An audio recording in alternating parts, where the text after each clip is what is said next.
Welcome to my math base YouTube channel. আজকে আমরা সূচকের 4টি গুরুত্বপূর্ণ সূত্র শিখব এবং এই সূত্রগুলো কোন কোন কন্ডিশনের জন্য প্রযোজ্য হবে তা আমরা জানার চেষ্টা করব। তাহলে আমরা প্রথম সূত্রটি আগে লিখে ফেলি। a to the power m multiply a to the power n। যদি a to the power m multiply a to the power n হয়, তাহলে আমরা এটিকে লিখতে পারি a to the power m plus n। এখন এটা কিছু কন্ডিশনের জন্য প্রযোজ্য হবে, তা আমরা কন্ডিশনগুলো নিচে দেখিয়ে দিচ্ছি। যখন a any real number, a হবে any রিয়েল নাম্বার এবং m n any natural number.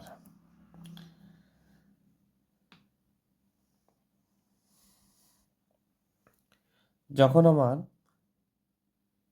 a any real number হবে এবং m n অর্থাৎ পাওয়ারগুলো any ন্যাচারাল নাম্বার হবে, সেই ক্ষেত্রে a to the power m multiply a to the power n এই অবস্থাটিকে লেখা যাবে a to the power m plus n।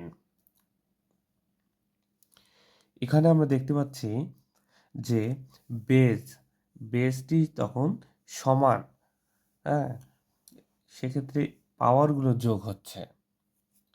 তাহলে আমরা যদি দেখি এখানে উদাহরণ দিই যে 2 to the power 3 multiply 2 to the power 5, এটিকে আমরা কি লিখতে পারবো এই সূত্র অনুসারে? তাহলে 2 to the power 3 প্লাস 5, তাহলে 2 to the power 8।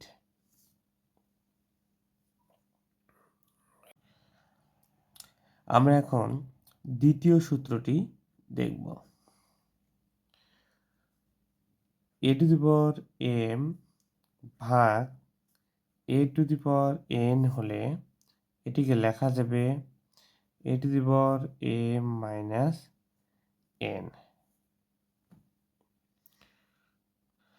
অর্থাৎ বেজ যদি সমান হয়, তাহলে ভাগের ক্ষেত্রে পাওয়ারগুলোকে বিয়োগ করতে হয়।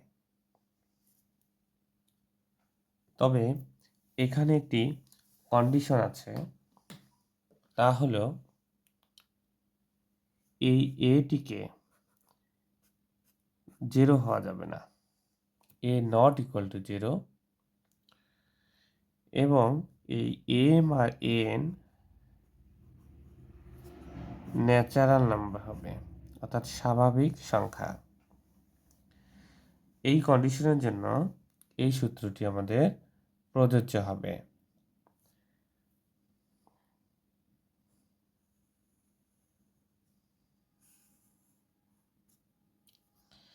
এই কন্ডিশনের জন্য আমার এই সূত্রটি প্রযোজ্য হবে।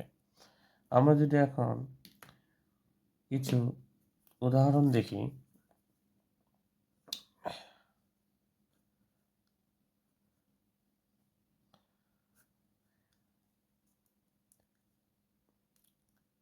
টু টু দি পাওয়ার 5 ভাগ 2 to the power 3, তাহলে আমরা এটিকে লিখতে পারবো 2 to the power 5 মাইনাস 3, অর্থাৎ 2a স্কোয়ার ইকুয়াল টু 4।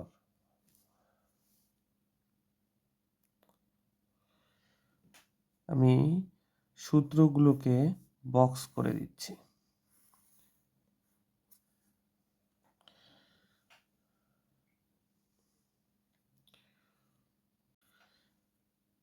এখন 3 নম্বর সূত্র শিখব।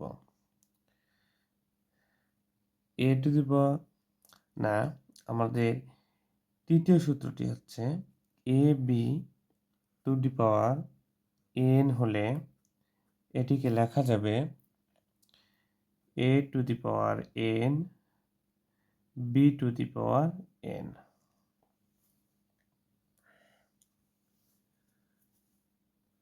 এখানে কন্ডিশনটি সিম্পল, যে আমাদের a এবং b এরা any natural number,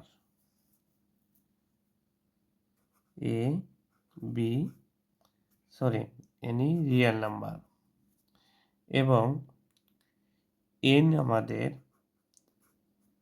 any natural number. এই কন্ডিশনের জন্য এটি আমাদের লিখতে পারবো। এখন আমরা যদি এর প্রয়োগ দেখি, তাহলে ধরলাম 2 মাল্টিপ্লাই 3 আছে, এর উপর পাওয়ার আছে 4, তাহলে আমার পাওয়ারটা 2-র উপরও চলে যাবে এবং 3-র উপরও চলে যাবে।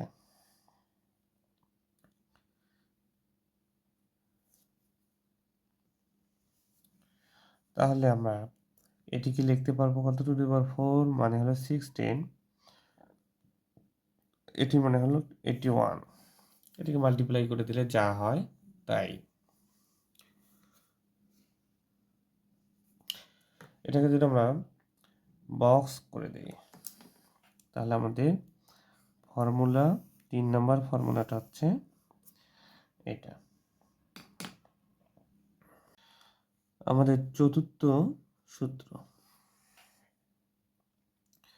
যদি a by b to the power n হয়, তাহলে আমরা এটিকে লিখতে পারবো a to the power n b to the power n।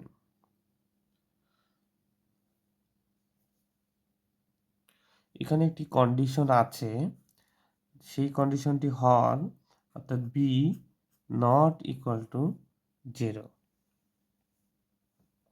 এবং a এনি রিয়েল নাম্বার অর্থাৎ বাস্তব সংখ্যা, এবং এই যে পাওয়ার n হবে এনি ন্যাচারাল নাম্বার অর্থাৎ যে কোনো স্বাভাবিক সংখ্যা।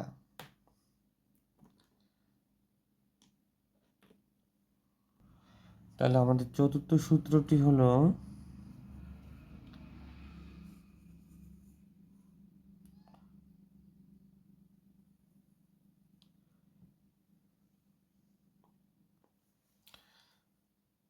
এটি যদি আমরা এক্সাম্পল দেখাই,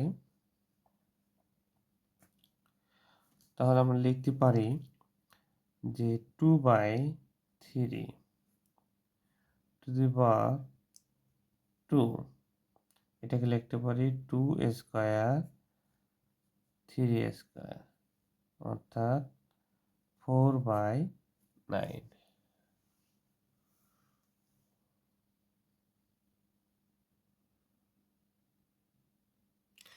আমরা এর পরের পর্বে অর্থাৎ পঞ্চম পাঠে, সূচকের পঞ্চম পাঠে খুব গুরুত্বপূর্ণ একটি সূচকীয় ধর্মাবলী শিখব, যেটার নাম হচ্ছে ফ্র্যাকশনাল ইন্ডিসেস। এটি খুব ভালো করে বুঝতে হবে, কারণ বর্তমান পরীক্ষাগুলোতে ম্যাক্সিমাম প্রশ্ন ফ্র্যাকশনাল ইন্ডিসেসের মাধ্যমেই হয়ে থাকে। তো আমরা পঞ্চম পর্বে ফ্র্যাকশনাল ইন্ডিসেস নিয়ে আলোচনা করব, সঙ্গেই থাকবেন।